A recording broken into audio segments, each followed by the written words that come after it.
Hey guys, and welcome back to Everything DIY. Today we're going to be showing you how to install coilover suspension in our Mazdaspeed 3.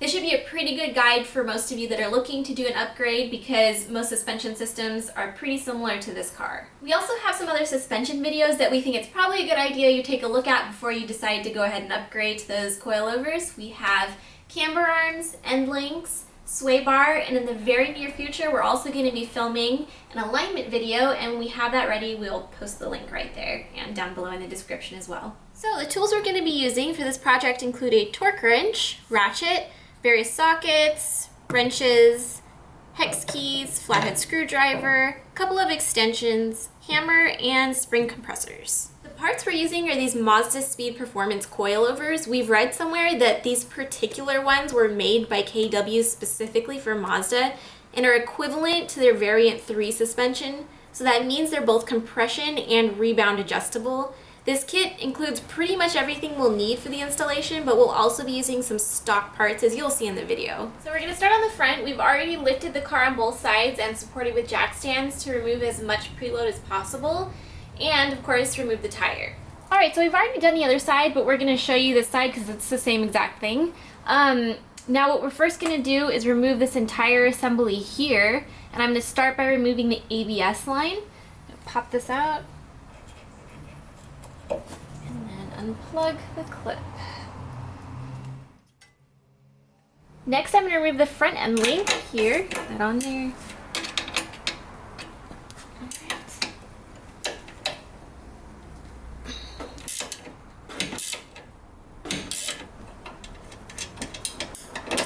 Okay, and it should just come right out. And now we're going to remove the brake line from the strut body.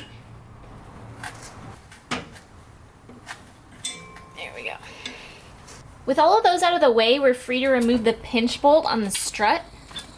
Do that now.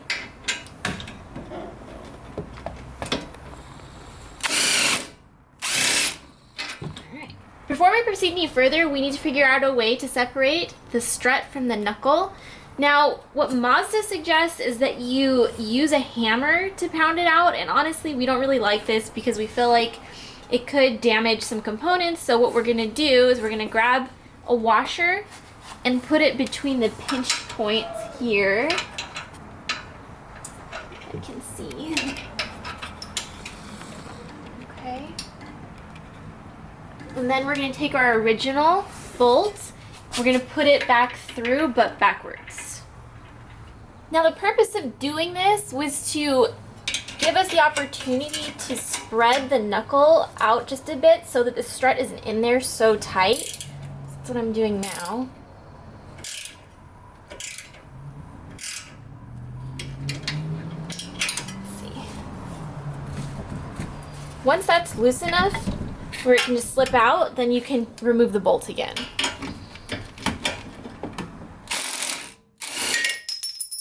Okay, now we're able to remove the three 14mm bolts at the top of the strut mount here. But before we do that, we're going to support the wheel hub so when we do remove it, nothing falls through. I'm going to do that now, gently with a lift.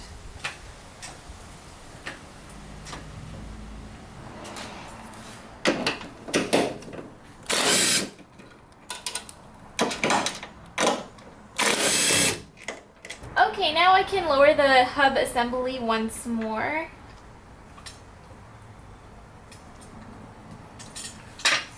In order to get the shock out of place, we sort of developed our own system wherein I put a piece of wood up against the strut body here where the end link would go, and I'm going to push up on it.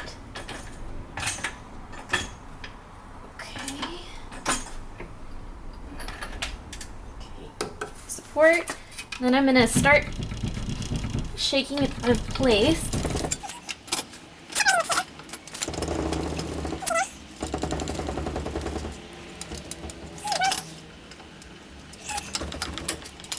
Alright, now that it's almost fully out, I'm going to take this, lower it down. Okay. And then shove it out of place. I'm gonna pretend like it didn't take me 10 minutes to shove that out of place, so I'm gonna take this now and move it off to the side. So here's the strut we just removed. The new one uses this OEM top hat here, so we're gonna compress the springs and take it off. So to compress the spring, I'm gonna use spring compressors, and that's gonna help us to remove tension from the top hat so it can be safely removed. Right.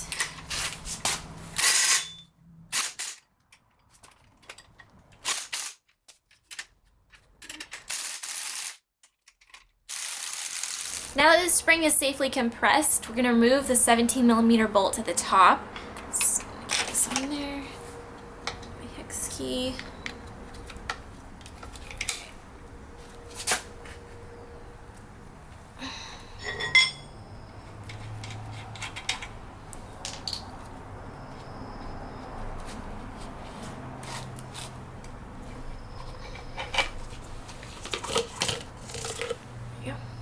Here's our new strut. So it comes with the bump stop. If yours doesn't, then just make sure you go out and get it. It's really important to have. Other than that, we have the new bearing. And we're just going to reuse the other top hat we had before. No need to compress it. I'm just going to put some pressure.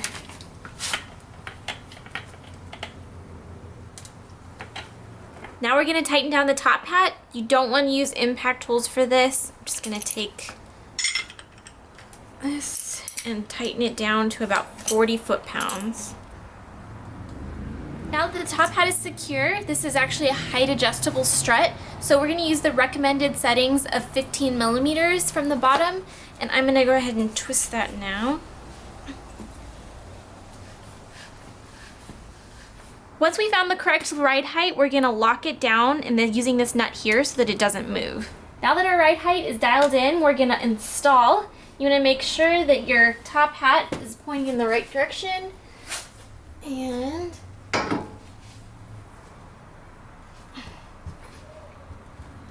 just work it into place.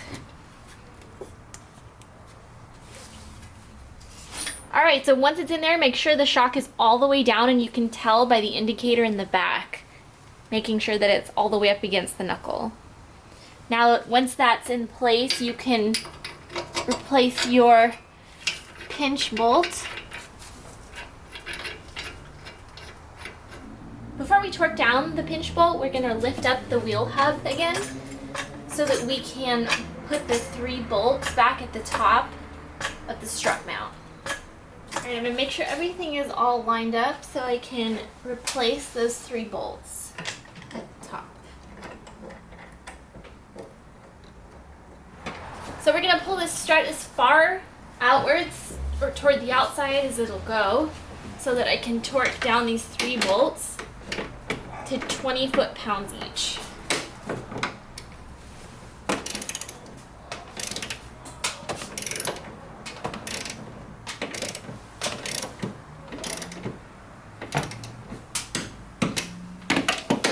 Now we're going to torque the pinch bolt down to 50 foot-pounds.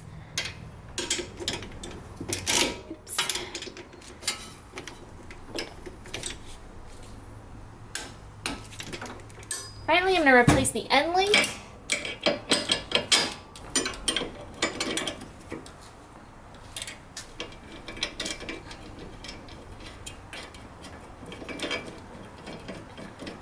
Okay. This guy.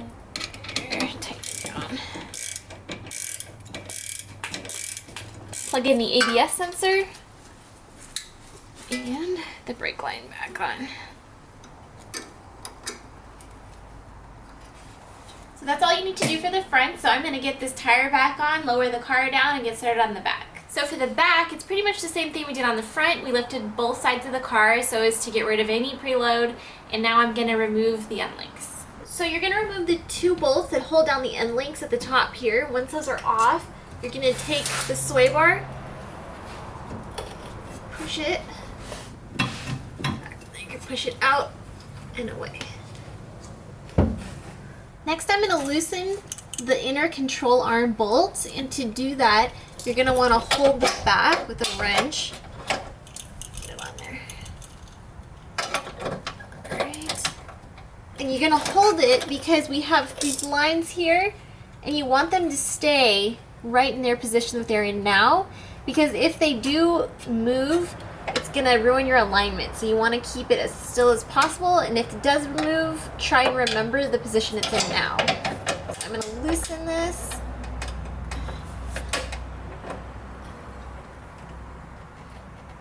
Now we're gonna remove the outer control arm bolt, but before we do that, we're gonna want to support the control arm with this jack so that when we do remove that bolt, the spring doesn't just make it shoot down. Okay, should be good.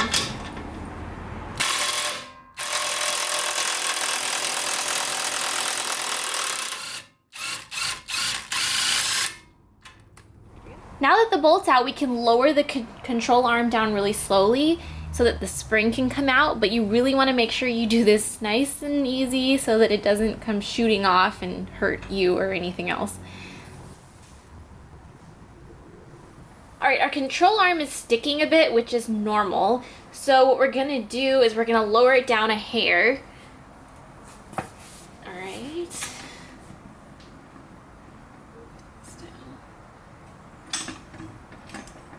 Okay, and then after I did that, I'm gonna just tap it with a hammer to get it out.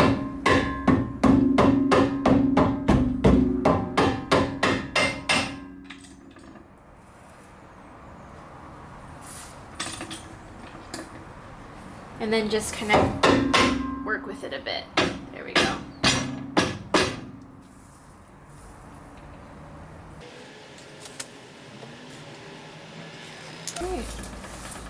And now we can go ahead and get it out.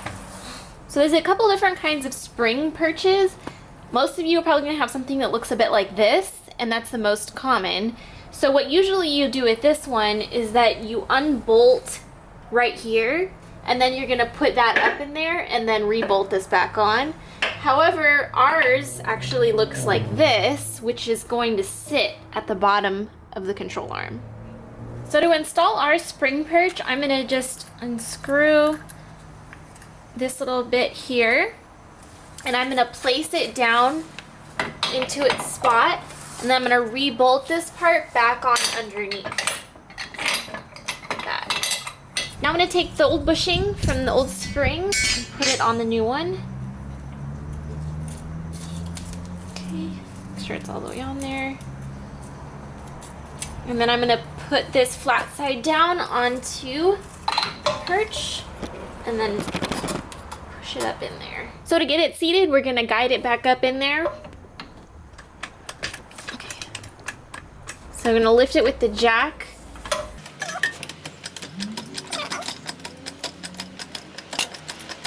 Now that we verified the spring is properly seated, we're gonna go ahead and guide the control arm up to the wheel hub and get the bolt back through. Okay. Okay.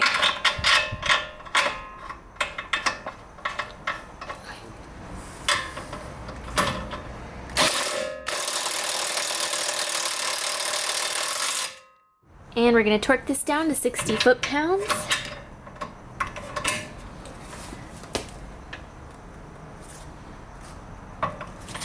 Quite. Now that we have our new spring in place, we can go ahead and start to remove the old shock. I'm going to start by taking off this bolt here.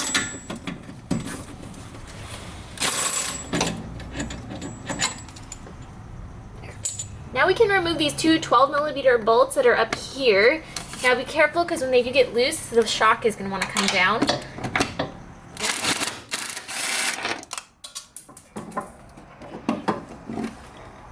I'm going to take it off. Or maneuver it.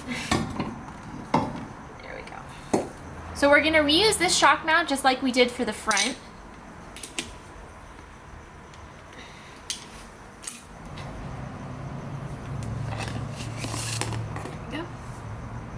So here's our new shock, and just like the front, it came with the new bump stop, and if yours doesn't, make sure you get them because they're really important. The mount, actually we did have to drill a little bit here because it was kind of small. Most of you probably won't have to do that though. We did take care of that. So I'm gonna put that on there. To tighten it down, you're just gonna use something to hold the top. Okay. All right. And I'm just gonna finish the job.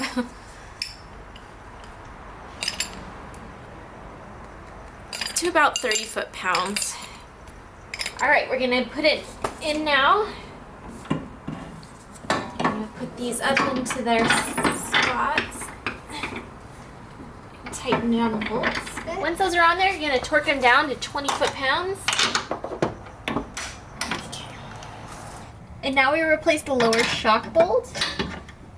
Okay. There we go. And once it's on there, I'm gonna torque it down to 60 foot-pounds. Okay. So we've already adjusted our ride height, but this is how you do it if you want to make yours a different height. We have 5 millimeters for ours, and that means that you see 5 millimeters of thread here. So if you want to adjust yours to a different one, you just have to turn it right or left with one of these here. Now that everything's been properly installed, we can go ahead and put our sway bar back up and bolt these back in at 40 foot-pounds once you have them in place.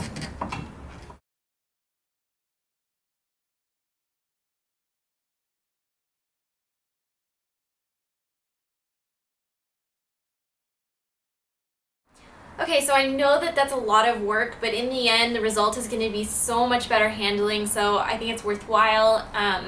Let your car settle in for about 1,000 miles or so, and then after that, you're going to definitely want to go in and get an alignment. And I think that's about it. So if you guys like this video, please hit that like button. If you want to see more from us, subscribe. And if you have any questions or comments, please don't hesitate to leave them below, and we'll see you in our next one. Bye!